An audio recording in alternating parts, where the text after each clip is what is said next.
gihe ter'intambwe urondera Imana ugihumeka, ndetse ter'intambwe ukorera Imana bigishoboka, haba mu buto bwawe canke ubusaza bihereza Imana.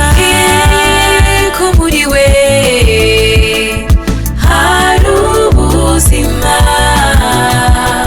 inyuma y'urupfu ukomeza.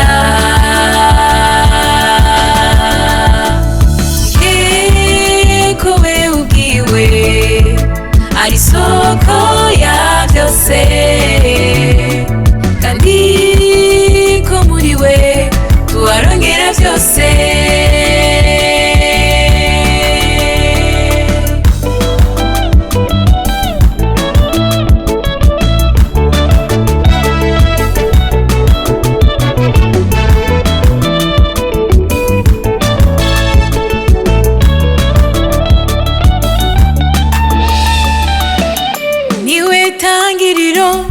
Akaba n'iherezo, Imana imwe Data wa twese, yandura uko mbona byose.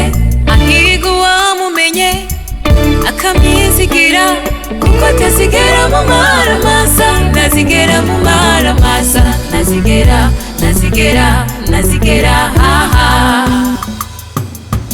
Niwe soko y'ibiriho byose, ni nyina ubasha, amahoro yo mu mutima n'ahandi uyasanga, umunezero utagira iherezo biba muri we, umugisha n'itunga ntiwabitanga, nzira ziwe zirenze ibihumbi birashobeye, umufashe amuro byari impundu zikavuga, wari umugoma amushira hejuru, indwara zikomeye